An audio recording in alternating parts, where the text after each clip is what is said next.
Okay. So Talleyrand, French foreign minister, and nothing happens as they go off to France. And almost immediately, the press, the members of the press who are hostile to the Federalist administration, attack the envoys for failing, not only the envoys, but Adams for sending them. And of course, if you read, say, the Philadelphia Aurora, which is published by Benjamin Franklin Bache, or the National Gazette, which is published by a guy named Philip Freneau, you would know the reason that the envoys have failed is because the French recognized what a bullheaded moron John Adams is. He is intent on insulting our good friends, the French, and thus they know enough not to listen to whatever belligerent stuff that Pinckney and Marshall are handing down, because they know from whence it comes. So the French are our allies. They don't like us being allied with England, and they are right. So that's what you would get in the press in the United States. If you're reading this, here's a cartoon showing the envoys going to meet with the French. You can see this is probably not a Republican cartoon, but a Federalist cartoon showing them being beset by the French. So this is kind of a looming thing. The envoys have gone off to France. The war is continuing. The French are attacking us, but for good reason. They're upset for good reason. And in the spring of 1798, some dispatches come back from France. This has been over a year since these guys went away. Nothing has happened. And these dispatches come back, and Adams hesitates to reveal them. And of course, if you're reading the Republican press, you know the reason we're not releasing the documents is because they prove everything we have been saying about how bad Adams is and how good the French are. And it shows how these diplomats have really botched things. But how could they help it when they are representing the wrong side? So that's kind of the gist of what you would be getting in the political discourse of the day. And meanwhile, Congress is quite divided too. The Senate, dominated by the Federalists, or I should say the Federalists have a majority in the Senate. The House of Representatives does have a very strong Republican contingent. And in fact, it seems the Republicans are in the ascendancy. The gentleman on your screen now is Matthew Lyon, who's a congressman from Vermont. And Lyon is a Irish immigrant. His son is a newspaper publisher in Vermont. And Vermont is one of the leading Republican states. Now, Connecticut is probably the leading Federalist state. And this fellow is Rufus Griswold, a congressman from Connecticut. And Connecticut will remain the bastion of federalism for a long time. However, in the course of talking to a group of Republican congressmen on the floor of the House, Congressman Lyon says, if I went to Connecticut, I could turn it Republican in 6 weeks. Now, Congressman Griswold overhears this, and Congressman Griswold was aware of something that I think you might not be, even those of you who are the most keen students of Matthew Lyon and his career. By the way, Matthew Lyon has the distinction of being the only person ever elected to Congress from 3 different states. Vermont is the first. He's going to go on to other states. He also had served in the Revolutionary War, but not with distinction. In fact, he had been cashiered for cowardice. And if you are cashiered for cowardice, among the punishments, aside from being kicked out of the army, which probably is not something you would have objected to, you have to ride a wooden horse and also carry a wooden sword. These are the symbols of cowardice.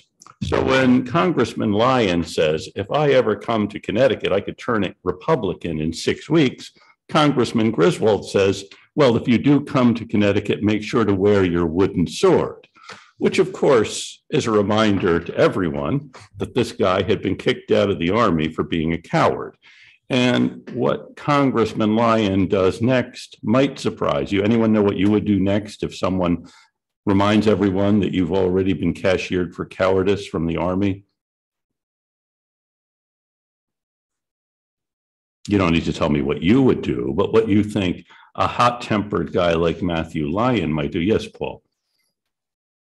I think the smart thing would be to back down, but I think he'd roll up with his wooden sword, brandishing it. Okay. Well, he doesn't do either. Of course, he does not back down. He spits in Griswold's face. And what Griswold does next is probably what you might anticipate. He hits back at Lyon. They happen to be standing near the fireplace, and fireplaces had metal tongs, and each one grabs a set of tongs and starts whacking the other. So you have a brawl between these two guys. I think Lyon is trying to demonstrate he's not actually a coward. He's ready to spit in the face of a Federalist congressman from Connecticut.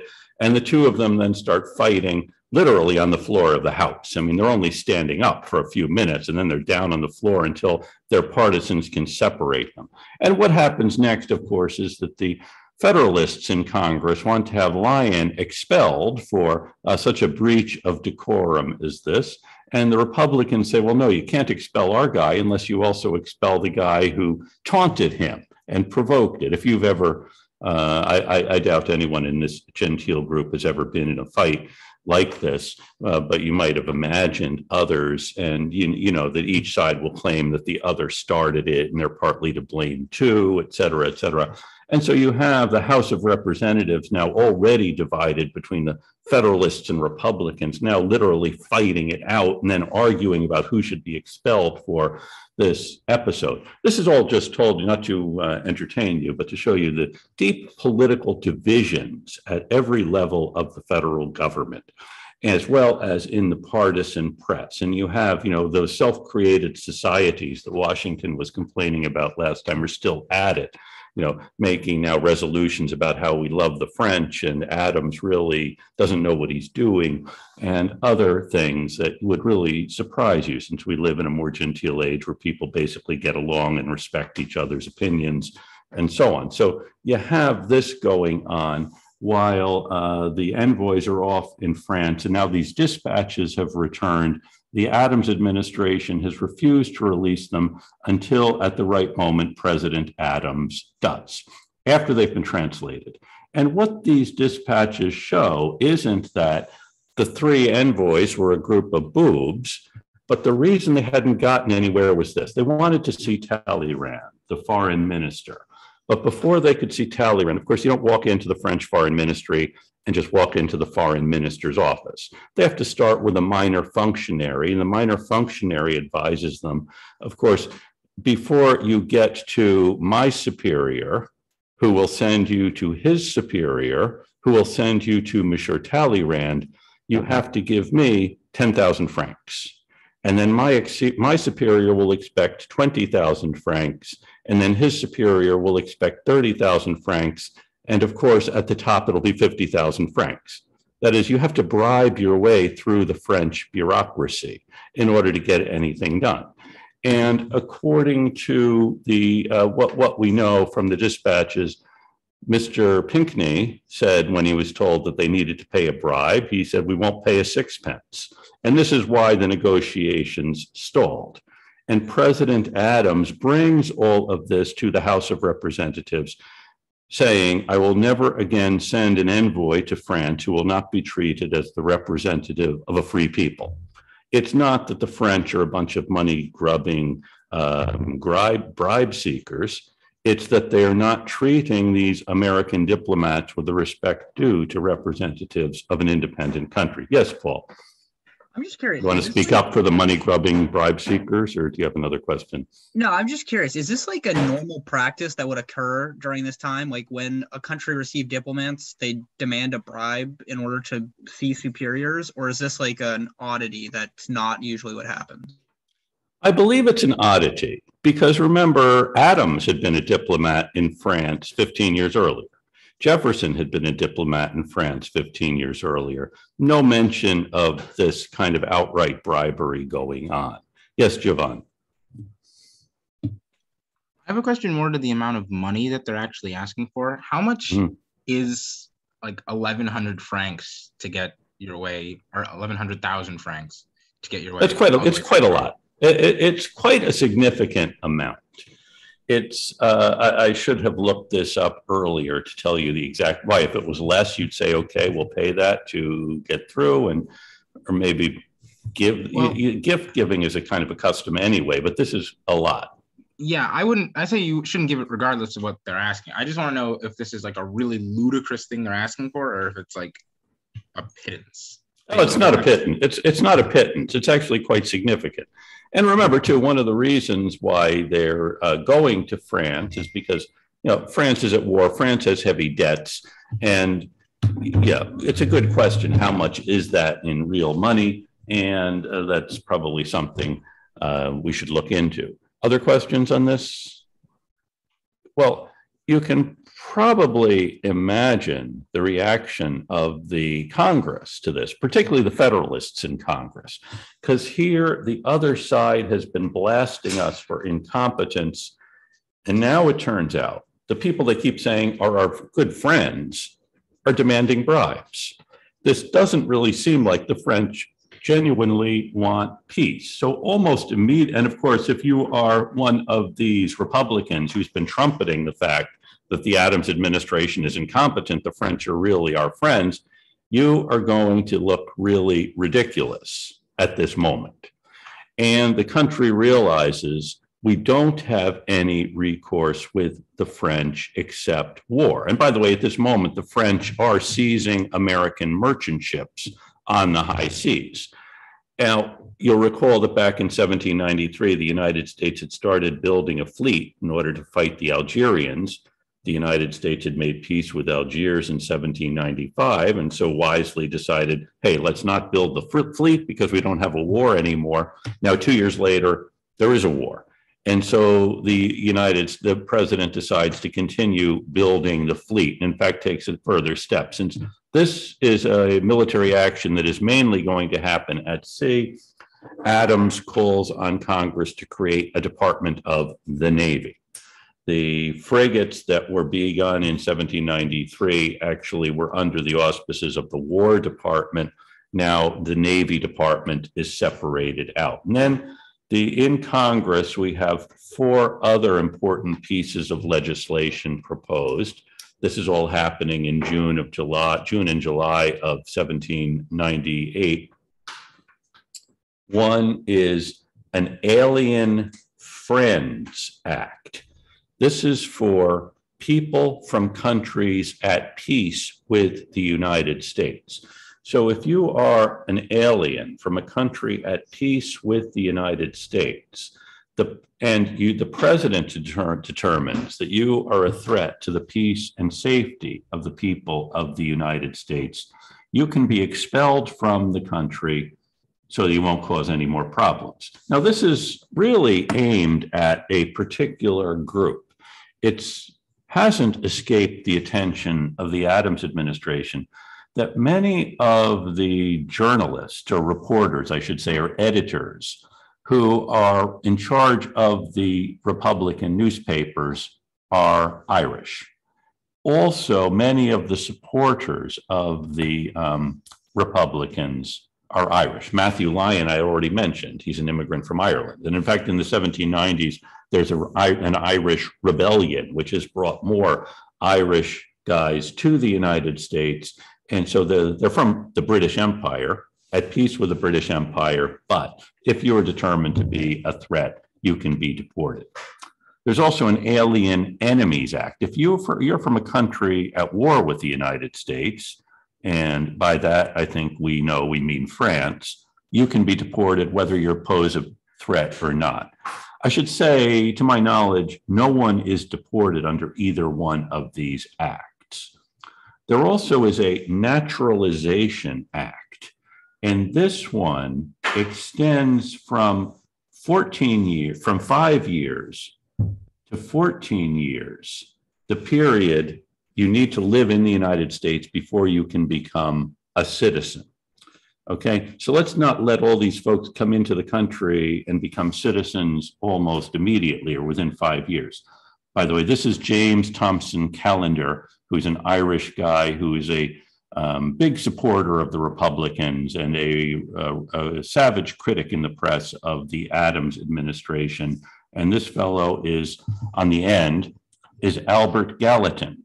Well, when James Madison left Congress, Gallatin became the leader of the Republicans. And Gallatin was born in Switzerland. And Gallatin had arrived in the country sometime in the early to mid 1780s. And I think, and in fact, when he was first elected to the Senate, Hamilton had actually blocked his being seated, saying that there was a fraudulent election and they should send someone else. Gallatin had emerged as one of the most astute critics of Hamilton's financial program. And I should say, unlike most of the Republicans, Gallatin actually knew something about finance. And he had written a little book, a sketch of the finances of the United States, which really challenged the Federalists' economic program. So he's exactly the kind of person, if you're a Federalist, you don't want to be on the other side because A, he knows what he's talking about, and then B, he's very effective. And he's not like Matthew Lyon. I mean, a few of us are going to follow someone who spits in his opponent's faces and starts bashing them with fireplace tongs. Some of you might. I mean, we seem to be a more reasonable group who would like someone like Gallatin, who knows how to frame an argument and actually understand something about the workings of the market. Gallatin, though, had immigrated from Switzerland somewhere around 13 and a half years earlier. He can't really prove he was here until about 1784. So under the Naturalization Act, we could say he actually hasn't been here long enough. And then B, we could deport him because he's from a country, he actually came to the United States, not directly from Switzerland, but by way of France. And in fact, he speaks with a very heavy French accent. Imagine if the country were at war and the leading spokesman for one of the political parties speaks with a very heavy accent from that country. If this were an age of television, it would have been disastrous for Gallatin, particularly as now we know the French really are a threat. So we have the Naturalization Act, and we also have a Sedition Act. And the Sedition Act says if anyone who writes, publishes, or utters, or causes to be written, published, or uttered, anything that will bring the president or a member of Congress or a member of the judiciary into contempt, hatred, or ridicule can be sent to jail for up to a year and fined $1,000. And Giovan, before you raise your hand, I know that $1,000 was a significant amount of money in 1798. So we're going to crack down on the journalists who are saying things that might cause the president or a member of Congress to be brought into contempt, hatred, or ridicule. The Sedition Act, by the way, is going to expire on March 4th of 1801. And it also means then that in both 1798 and 1800, we're going to have elections for Congress in which it's a federal offense to say something that might bring a member of Congress into contempt, hatred, or ridicule. And you can see that's kind of a difficult thing possibly to define what exactly that means. You know, if Matthew and I were running against each other and he started saying things about me, I may say all of it's meant to bring me into contempt, hatred, or ridicule, even if it's the most mild kind of criticism. In fact, what happens is the Secretary of State, Timothy Pickering, starts monitoring the Republican press very carefully because he knows it's a handful of Republican newspapers that are the source of most of the venom aimed at the Federalists. If you can shut them down, you don't really have to worry about the small fry. So the United States does undertake the prosecution of a number of people spewing this stuff, like Mr. Callender, he's indicted in Virginia for publishing things attacking the Adams administration. He wrote a pamphlet called The Prospect Before Us. And Also, Benjamin Franklin Bache, who is the publisher of the Philadelphia Aurora. Benjamin Franklin Bache, as his name might tell you, was the grandson of Benjamin Franklin, who also was a printer in Philadelphia once upon a time. And Bache is indicted, actually not under the Sedition Act, but under the common law of libel. Before he can be prosecuted, he dies of yellow fever, which satisfies those investigating him. Another one who is indicted is Matthew Lyon. And Matthew Lyon is of course, you know him. He's the guy who whacked Griswold, spit in his face. He also wrote a circular letter to his constituents in the court. He's running for re-election. And he says, when I read the president's bullying speech to the Senate, I was really surprised that their response was not an order to send him to the madhouse. And he said that when I see good men, honest men turned out of office and the entire administration, a ridiculous quest for pomp and parade and foolish adulation, I'm not going to advocate this. And that might sound to you rather mild, but he's saying the president should be sent to a madhouse and the entire administration is ridiculous pomp and parade, foolish adulation. And he is indicted in federal court in Vermont. And each of these cases, there are 14 or 15 different cases that come through the courts under the Sedition Act, aimed at either publishers or, in the case of Matthew Lyon, a member of Congress. He had written a circular letter, which then was printed in a Vermont newspaper, and he then is charged with sedition. And in each of these cases, you'll have a justice of the United States Supreme Court presiding because they sat as circuit court judges.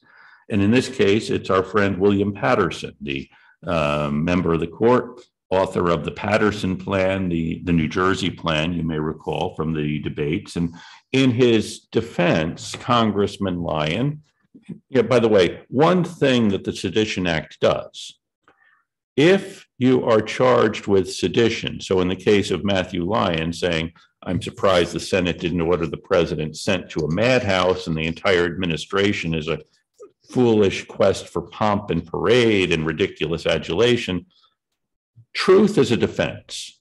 So if Lyon can prove that the entire administration is a foolish quest for adulation, pomp and parade, et cetera, then, of course, he could be acquitted.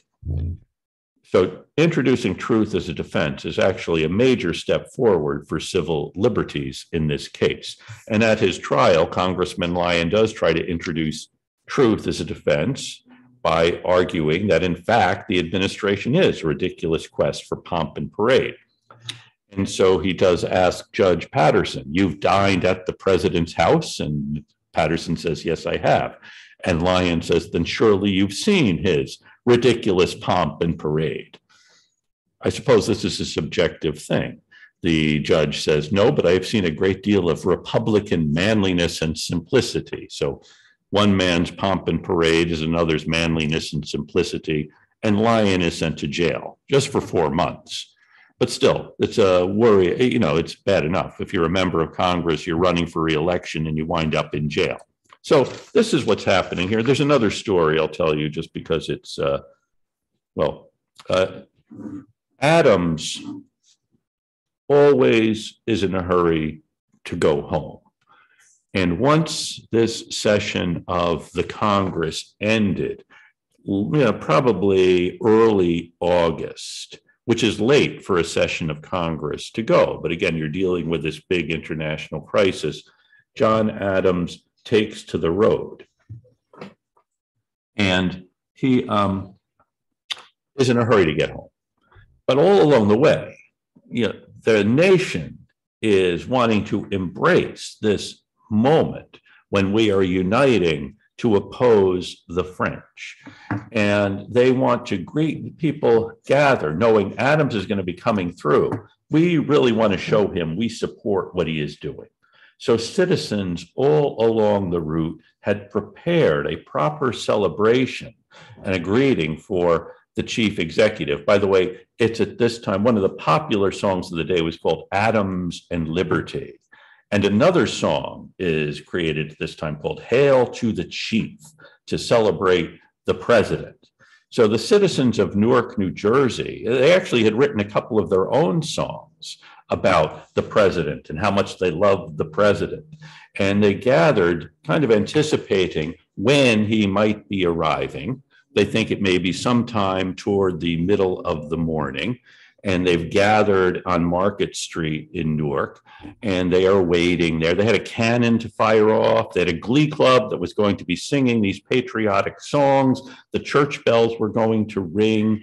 And there also, every dignitary in town had written a little speech. Now, if you're John Adams, you know how many towns you have to go through and how much time this is going to take. So they see him approaching. He's getting closer, and you can imagine the anticipation as we see this cloud of dust as the president is riding toward us on his horse. And he comes closer. You know, we have the glee club warming up. We have the guys ready to fire the cannon. We have our speeches prepared. And he comes closer and closer and closer. And here he is. And he keeps going. So we don't quite know what to do. I mean, we've gone to a lot of trouble to prepare this proper celebration for the president. And so someone has the idea, well, he's not going to stop. So he's not going to hear our songs or our speeches, but we can fire the cannon. And then he'll know that we really support what he's doing. So they start firing off the cannon. And the firing of the cannon brings a couple of citizens out of a tavern where they had been waiting for the president's arrival. They had spent the morning in there, and they come out, and they were pretty well lubricated when they come out of the tavern. And one points to the cloud of dust now off in the distance heading toward the ferry and says, "Look, there goes the president, and they're firing at his ass." And the other one says, "I don't care if they fire through his ass." And of course, there's a big laugh from these guys. It was probably a lot funnier at the time, particularly if you had spent the morning drinking. It's less funny to these people who have been preparing this celebration, because what these two jokers have done is actually ridicule the president. People now are laughing, and if you know anything about John Adams, you know that his ass was rather ample, and the idea of shooting at it was something that amused people in Newark at this time. Well, not everyone. It didn't amuse those who had organized the display, and these two guys are indicted for trying to bring the president into the ridicule of the people of Newark. Now, this, of course, gives those Republican papers still operating a chance to ridicule the Sedition Act, saying that in England it is permissible to talk about the king's head, but in America you cannot talk about the president's ass. And he also say that we will show these vile Republicans that no part of this dear man can be criticized. So this is one way of combating the Sedition Act, or I should say challenging the Sedition Act, but it's not really an effective one. You can't run for Congress and criticize anyone in Congress. You can't have a newspaper that criticizes the Adams administration. And as I said, every case under the Sedition Act is being heard by a justice of the Supreme Court. And I'm waiting for one of you to raise your hand and say, well, what about the First Amendment? Doesn't that say Congress shall make no law abridging the freedom of speech or of the press? And isn't the Sedition Act, in fact, abridging the freedom of the press? And at the time, the answer would be no, because according to the way most legal thinkers were thinking, the freedom of the press was a specific thing that comes from the English common law. And actually, William Blackstone, in his commentary on the laws of England, had said that the freedom of the press means freedom from prior restraint. In England, before you print anything, you have to get permission. In America, you don't. You can print anything you want. But the fact that you can print anything you want doesn't mean if what you print is libelous or seditious, you can't be punished for it. So that's the thinking, at least among the 6 members of the Supreme Court who hear cases under the Sedition Act. that the freedom of the press means freedom from prior restraint. Callender, Lyon, Bache, Freneau, all of these other characters had not had to get permission to print whatever they wanted, but once they printed it, if it's seditious, then yes, they can be punished for it. That's the thinking at the time. It's not the thinking today, and it's partly not the thinking today because of what happens in the wake of this. Now, if you're the Republicans, you can't criticize the president or a member of Congress, or you'll be sent to jail for sedition. So what can you do? This is like a big question. Your press is shut down. Your one member of Congress has gone to jail. What can you do if you want to challenge this? And by the way, there is one figure in the government who is not protected by the Sedition Act. It protects the president, members of Congress, members of the Senate, judges. The vice president is not mentioned. If you want to criticize someone, you can criticize Thomas Jefferson all you want. The Sedition Act does not protect him. And Jefferson and James Madison have a way of challenging the Sedition Act as an unconstitutional thing, and that is through the state legislatures. Madison, who remember had decided not to run for re-election to Congress, now runs for a seat in the Virginia legislature.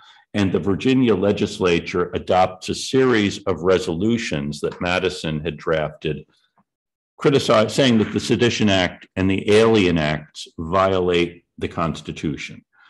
The state of Virginia believes that these are an infringement on the state's power to determine who comes into the state. Remember, the Constitution has a clause that says the migration or importation of such persons as the states shall see free to admit, which was actually intended to restrict the slave trade after 1808, but the language implies that it's up to the states to determine who comes in. So the Alien Friends Act, Alien Enemies Act, Naturalization Act is an intrusion of federal authority. And furthermore, the Sedition Act is punishing on the federal level something that should be left to the states. Madison's going to go further in the wake of this and write another of his long reports for the Virginia legislature on what the freedom of the press means. And in his report, Madison says the freedom of the press is not just freedom from prior restraint. You cannot have a system where the majority is supposed to govern, and there has to be open debate and have certain debate shut off or restricted. So Madison's Virginia report is one of the first, and actually one of the clearest arguments for the idea of freedom of the press as we understand it now.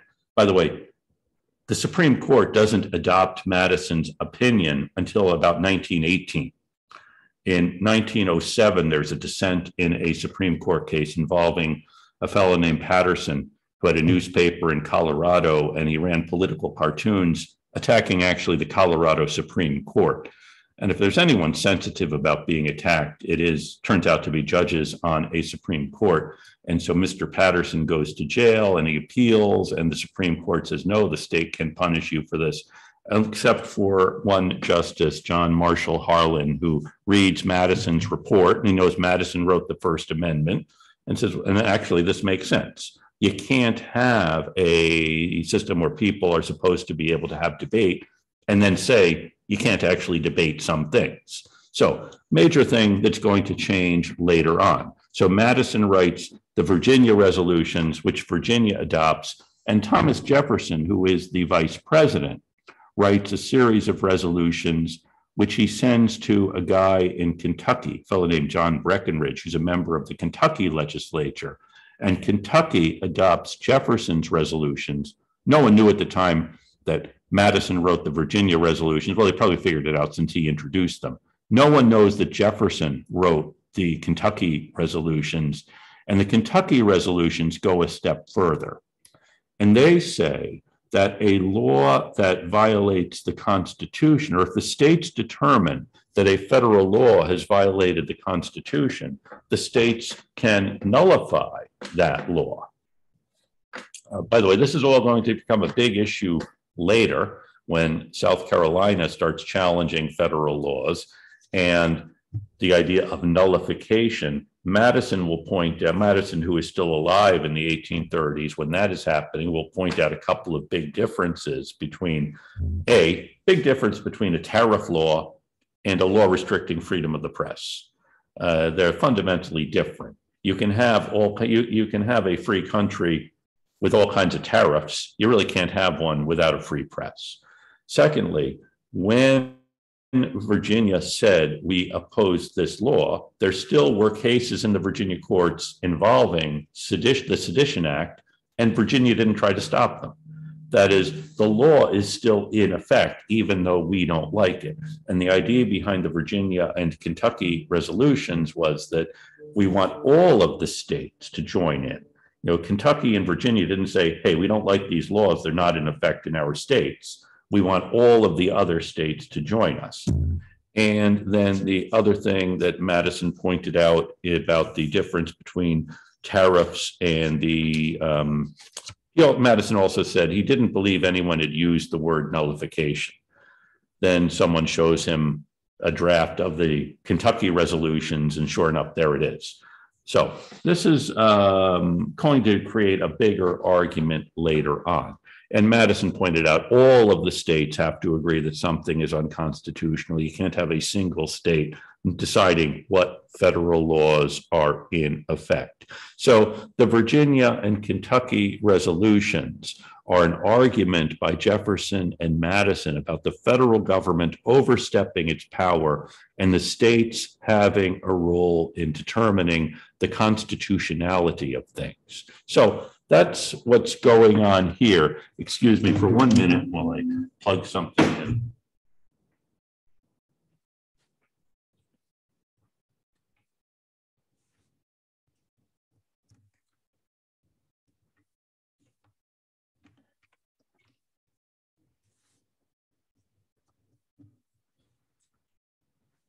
Are there any questions on this welter of information and political intrigue I have been cascading upon you?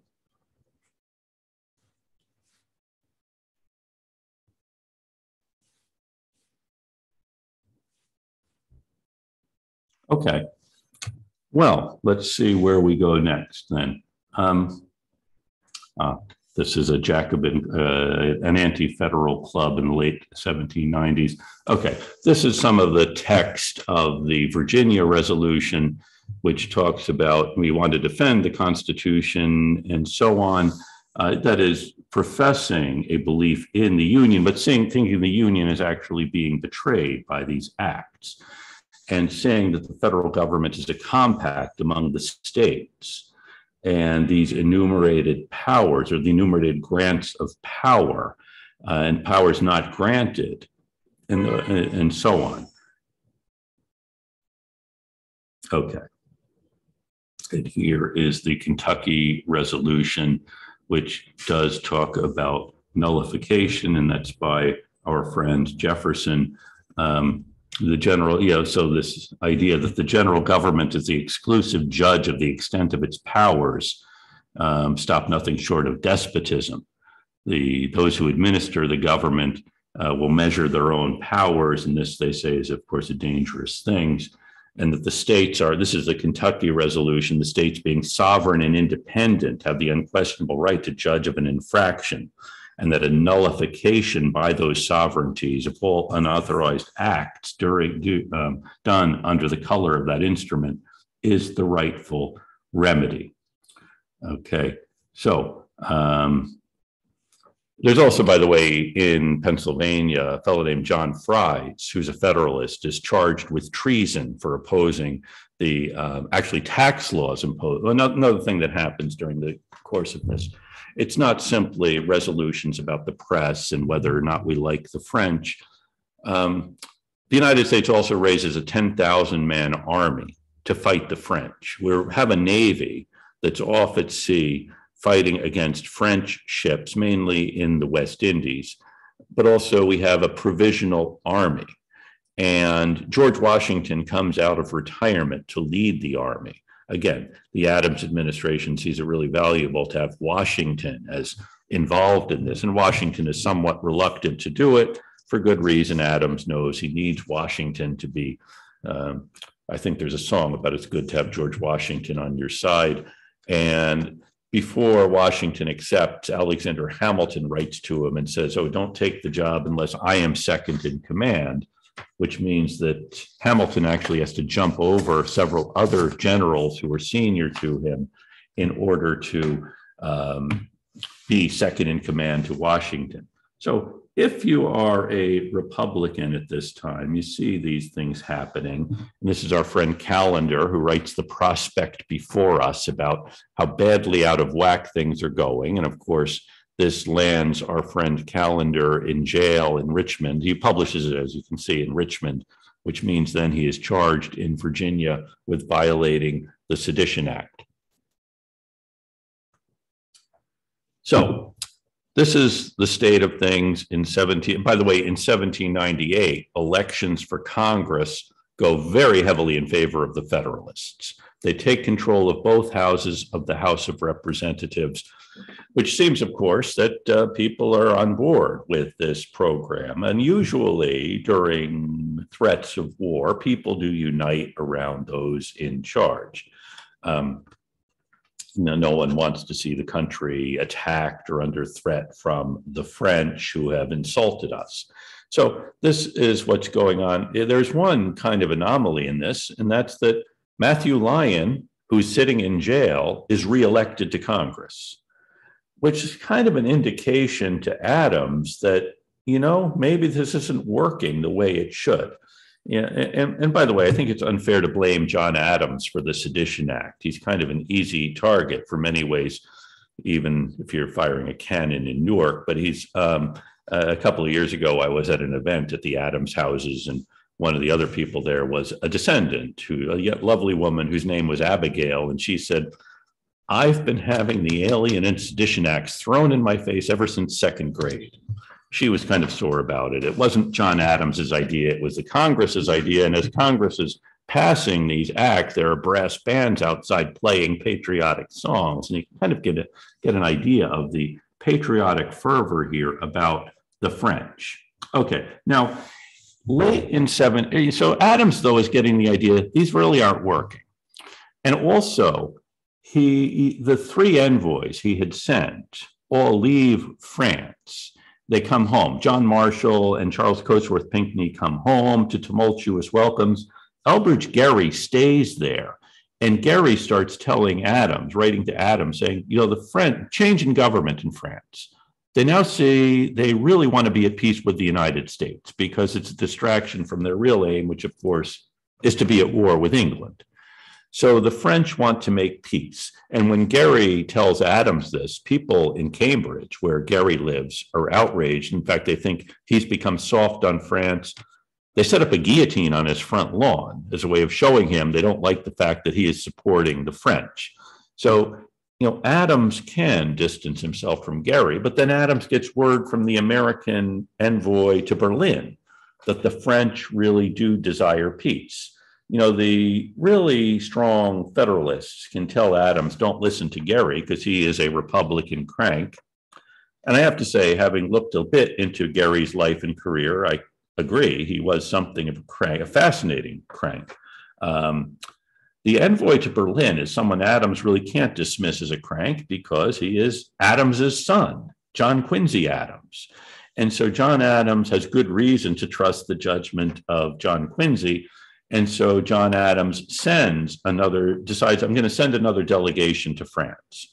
And when Adams announces this, and he also announces, we're disbanding the army because the French are not going to attack us, Adams has a series of calls from the members of his cabinet, Wolcott and Pickering. Timothy Pickering is from Salem, and Pickering is really a cantankerous guy.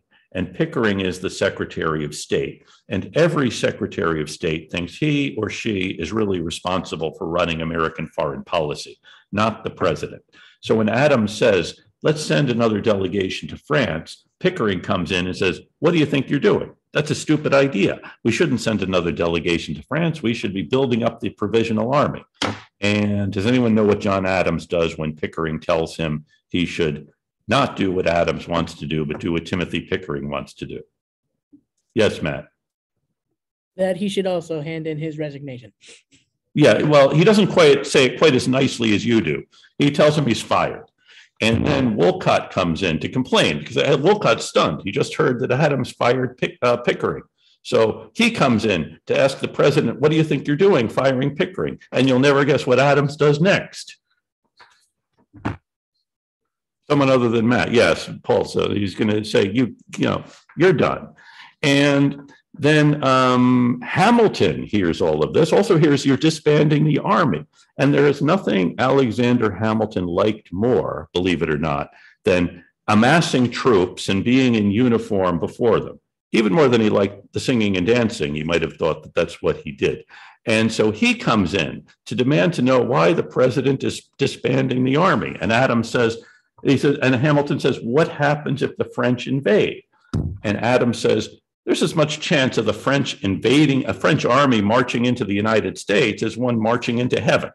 And so Hamilton, by the way, doesn't respond by going away as Pickering and Wolcott did. By the way, also some of the Federalist press says John Adams never would have done this if Abigail were in town. Abigail's off in Quincy, leaving John alone here they're meeting outside Philadelphia. There's yellow fever in Philadelphia, so they're meeting somewhere in New Jersey. And Abigail is home. He can't rein him in, and he wouldn't have dared to do this if Abigail were around. So this is Adams taking control of things, sending a new diplomatic mission to France.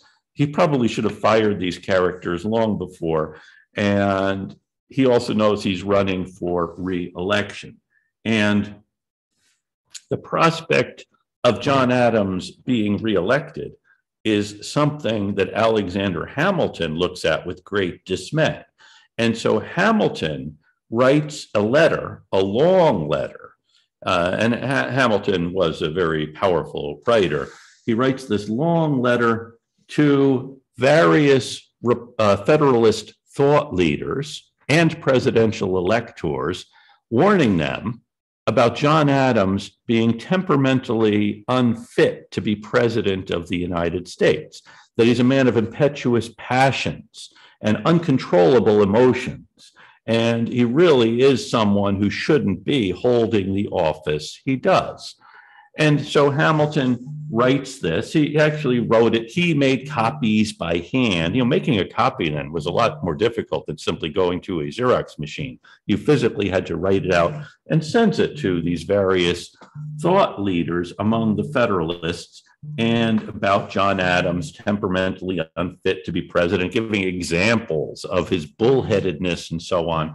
And somehow a copy of it falls into the hands of Aaron Burr, who is a senator from New York, and you'll remember a big opponent of Hamilton's. Among the various political factions in New York, Hamilton is in one, Burr is in another, and Burr thinks, not unreasonably, that the general public would probably be interested to know what the intellectual leader of the Federalist Party thinks about their political leader, the president. So Burr has this published, this letter from Alexander Hamilton concerning the qualifications of John Adams to be president of the United States. And this leads some to question, how come in the wake of this, Hamilton isn't charged with sedition? The real reason is Adams has fired Pickering, who was the real enforcer, and decided there really isn't any more to get out of charging people with sedition. So this is all kind of the deep political background going on in 1800 as we're approaching a presidential election. And then another thing happens. If you are Hamilton or if you're Adams, presidential elections then happened. They were shorter in some ways because you didn't have the years of campaigning we now enjoy. But in other ways, they went on a bit longer. In some cases, such as New York, the state legislature chose the presidential electors. And in April of 1800, New York has an election for the state legislature. And 1798, it had been an overwhelming year for the Federalists. They controlled the legislature. April of 1800, the Republicans take control of the New York legislature, which means that in the fall, the New York legislature will choose the presidential electors, and they will likely be Republicans. If you're Alexander Hamilton, you know whether or not the Federalists keep John Adams or replace him with someone like Charles Cotesworth Pinckney, this means New York is probably not going to go Federalist. So what can you do? What Hamilton proposes, and again, I tell you this with some hesitation because I don't think it's covered in the play, but it would make an interesting song. He writes to the governor of New York, John Jay. Jay had left the Supreme Court, gone off and negotiated a treaty with England, then been elected governor of New York. And he suggests to Jay, this is in April, May of 1800, call the legislature, the one that was elected in 1798, into a special session. The new legislature is not going to take its seats until September. But you have this legislature come into session, change the law, so they choose the presidential electors and then choose them. That way, New York will have Federalist electors and New York will be in the Federalist column. So what would you do if you were John Jay? And you're a Federalist, you same party as Hamilton, and you may fear these crazy Republican disciples of the French Revolution taking office.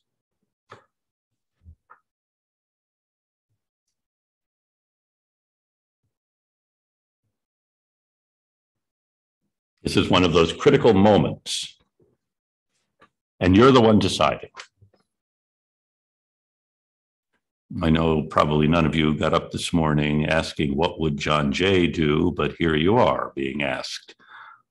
What should John Jay do? Change the law so that his party can win, or let the law take effect, let the law take its course so that these Jacobins will come into power? They won't be setting up fake guillotines on the lawns of people like Gary. They'll be setting up real guillotines, perhaps on the lawns of people like Governor Jay.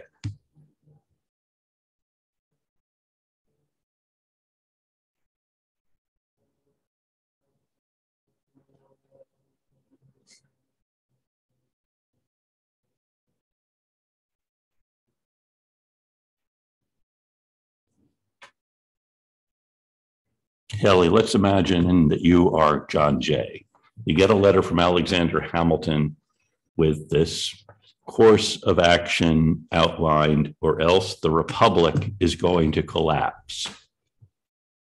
What would you do?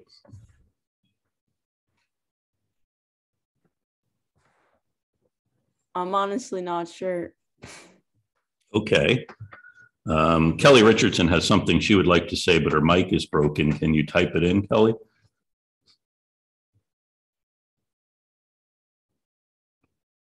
Okay.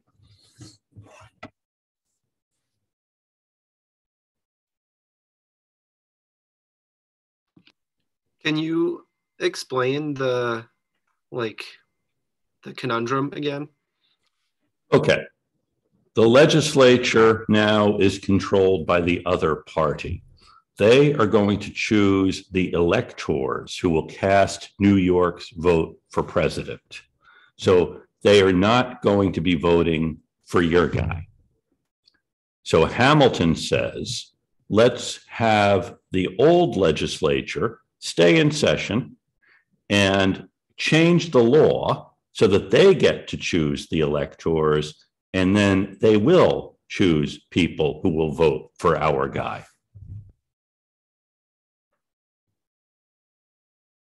What would you do, Trevor? I think I probably wouldn't change the legislature because we made a promise to the people like 10 years prior that we would respect their right to vote and choose their leaders. And I might also make Hamilton's letter to me public. Mm-hmm. Okay, an interesting answer. Anyone else have a thought on this? Abigail? I also would not change the legislature. Like, you just can't change the rules because you're losing. Like, it's Hamilton's being a sore loser about it, I think. Okay, I can see that. Let's see. Haley, before we get to Paul. I would have to agree with them. Thank you again for re-explaining that. I think you can't, like Abigail said, just because it's not going your way, you can't really be like, oh, I'm going to change it so I get my way all the time. You really have to respect the law in order to make it valid no matter when. Okay. Julia agrees with you. Paul, you have your hand up. So I would say personally, I wouldn't change the law because we've already have an established system, and changing it seems to throw that to the wind. But I also recognize that this is politics and that people are very manipulative and corrupt the system for their own gains. And I would like to say that this hasn't gone away and people continue to do this today in American politics. So I think they will change the system and make it so the old electors or the old legislators uses the electors. Okay. V. As a candidate of a sore loser,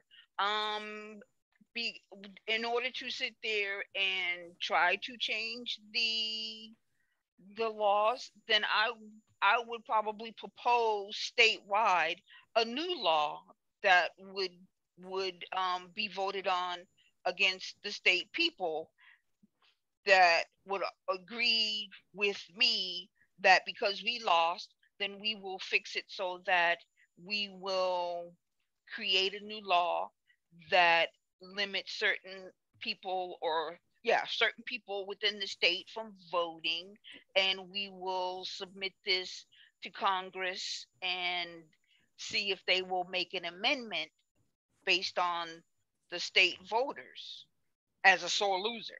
That's probably how I would do it if I was a sore loser. If you were a sore loser. Thanks for the clarification. That I know none of us know what it's like to be a sore loser. So has anyone Googled what John Jay does in this case? Well, he does part of what Trevor suggested, which is to do nothing. He actually does what many of you did, which is not to say anything. He never responds to this. So he doesn't make it public. In fact, he never even acknowledges that Hamilton said this. But I think it's an important thing to look at, because I think, as some of you were suggesting, the more cynical among you, that probably someone would be motivated to change the rules so that he gets a better outcome. But this is one of those critical moments when someone in a position to do it doesn't. So I think if we were running a computer thing on how likely it is that Jay is going to do what Hamilton says, we would probably anticipate, he's going to say, let's prevent the Jeffersonian apocalypse from happening. But instead, he says, well, this is the system we have. And later on, New York will change the law so that actually it's a popular vote to choose presidential electors, but they don't change it at this moment so that the Federalists can hold on to power. So, big important moment in 1800 when Jay does not listen to Hamilton, but instead lets the law take its course. And there is, in fact, a tremendous mobilization among the Republicans in 1800, actually among both parties.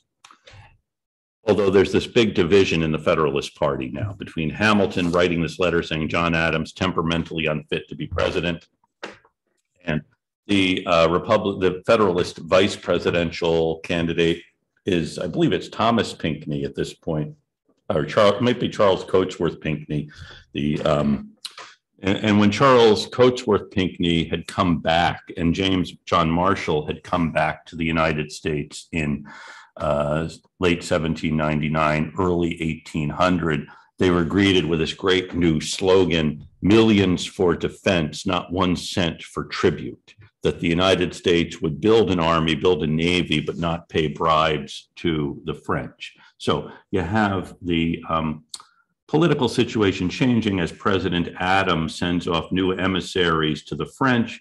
And of course, another thing happening in 1800 is the capital moves from Philadelphia to Washington, D.C. It's actually called the District of Columbia, but then after the death of Washington in December of 1799, it's also named Washington in his honor. So the city is being built, and this is the president's house, which is first occupied by the president in late 1800.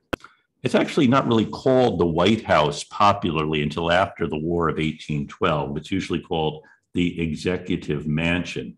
And John Adams, this is one of his letters to his wife, Abigail, after arriving here. And this is, let me see if I can read the date on it. Can anyone read the date on it?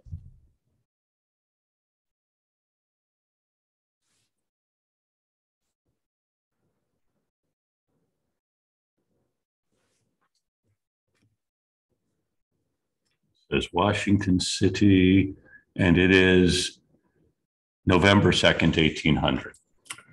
By this time, Adams realizes he's seeing, okay, New York is not going to go their way. Also, South Carolina isn't going to go their way. South Carolina had been a Federalist state. So Adams is pretty sure at this time he's not going to be reelected. But he has been able by October to get a treaty with the French. So he's ended the war with France. And that had been the major challenge of his administration. And as I said, he had stopped enforcing the Sedition Act, never really enforced the Alien Friends or Enemies Act. And now he had gotten peace with the French. And he has this really remarkable postscript to the letter. Before I end this letter, I bestow the best of blessings on this house and on all that you'll hereafter inhabit it. May none but honest and wise men ever rule under this roof. By the way, that phrase is now inscribed on the fireplace in the East Room of the White House. And the most remarkable thing about it is when Adams wrote that, he was not going to be living there. He's thinking about the future and hoping that none but honest and wise men would rule under the roof. And he's probably saying that generically, not saying only men. And so you have Adams preparing to leave, but meanwhile recognizing that, I should say, not all of the Federalists were so easy about the transition to having the Republicans governing. The president of Yale, and the prospect of Jefferson being elected, said that our wives and daughters are going to be thrown into the stews. Can anything worse be pictured this side of hell? So it's not just we have some minor disagreements with these people. They think that these are crazy Jacobins who are going to be taking power. And the Federalists, they're the only party that has governed. And they see in Jefferson a mad disciple of the French Revolution. In fact, John Marshall writes that the Democrats, by which he meant the Republicans, are divided into speculative theorists and absolute terrorists. So it's not simply we don't like their policy on the bank or on taxes. They're going to dispense with all government. The country is going to fall apart. So this is really the political context for the Federalists. I think if we understand that better, we can understand more why Hamilton is so adamant about Jay changing the law to prevent this cataclysm. Now, in the midst of this, the Congress is still meeting, and this is the Congress elected back in 1798 during a time when the country was on the verge of war with France. And one thing the Congress is doing is they anticipate that the next president will likely not be Adams or Pinckney or a Federalist. It'll be someone like Thomas Jefferson. So they actually reduced the size of the Supreme Court from 6 judges to 5, so that when there is a vacancy, the next president won't get to appoint anyone. And they also create more federal judgeships. Now, a good number of the Federalists in Congress had been defeated for re-election. So they're hoping by the expansion of the federal judiciary that they can, A, find a secure job in the judiciary, and B, prevent the Republicans from doing a lot of things they otherwise would have done. So this is really what's going on here in the background. And meanwhile, in December of 1800, the presidential term ends on March the 4th. President Adams gets a letter from this gentleman who is Oliver Ellsworth, who is the Chief Justice, telling the president he is resigning as Chief Justice, which means President Adams has to appoint a new Chief Justice, or else the next president will. And so President Adams's first choice for Chief Justice is John Jay. Probably would be your first choice too. So Adams nominates Jay. The Senate very quickly confirms Jay to be Chief Justice. And the problem here is that Adams had never told Jay, I'm going to nominate you for Chief Justice. And so middle of January, Adams gets a letter from John Jay saying he's very flattered by the appointment, but he has to decline being Chief Justice. So what do you do now if you're John Adams? Having asked you what you would do if you were John Jay, what would you do if you're John Adams? Well, he wants to appoint someone else. He needs to get someone else on the court, someone who will accept the appointment. And he has a scheme, an elaborate scheme, to nominate one of the associate justices to be Chief Justice and then nominate someone else to take that seat. Meanwhile, the bill to shrink the size of the Supreme Court is almost being proposed in the Senate. And he wants to nominate someone before the Senate says, no, wait a minute, we're changing the size of the court.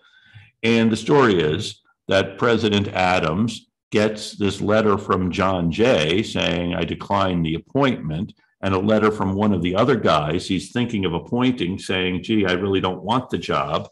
And the letter is brought to him by the Secretary of State, John Marshall, and Adams says, I have to appoint someone. I suppose I must appoint you. That is, you can't wait, send a letter to someone. Will you take the job? And then, so Marshall is right there. And so Marshall is appointed to be Chief Justice in early February of 1801. And the presidential term ends on March the 4th. So this is what's going on in February of 1801. And then early in February, the Congress meets, both houses of Congress assemble for what typically is a fairly mundane thing, the counting of the electoral votes. And back in 1796, the Republicans had agreed Jefferson would be our candidate for president, Aaron Burr would be our candidate for vice president.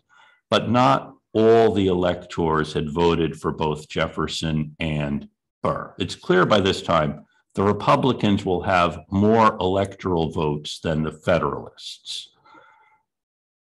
But it isn't clear what the outcome is going to be for this reason.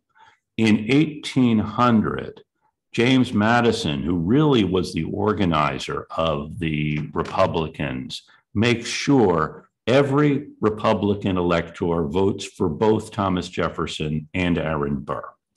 Because Burr had been really sore when Republican electors in Virginia had voted for Jefferson and Samuel Adams. And so Burr says, if you want me to go along with you, you have to go along with me. So they do in 1800. They all vote for Jefferson and Burr. who come out with 71 electoral votes. John Adams has 69 electoral votes. And then Thomas Pinckney, the vice presidential candidate for the Federalists, has 58. Some of the Federalists had voted for John Jay. John Jay seems to get a lot of support for all kinds of things. And so you can see, okay, that means the Federalists, the Republicans have a majority of the electoral vote, which means one of them will be president. But according to the Constitution, if there is a tie, it's up to the House of Representatives to decide. Thomas Jefferson and Aaron Burr both have 71 electoral votes. So who is the president-elect?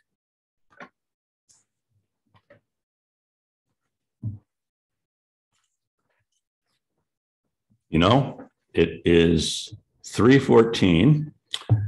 And rather than rush through this, because actually it takes about 3 weeks for the House of Representatives to decide, we'll have to leave you into suspense until after Thanksgiving to find out how the election of 1800 comes out. So I will see you all next Monday. Stay tuned. Happy Thanksgiving, Professor. Happy Thanksgiving, everyone. Take care. Professor, if you had a moment, I had a question. Yes, let me just stop recording.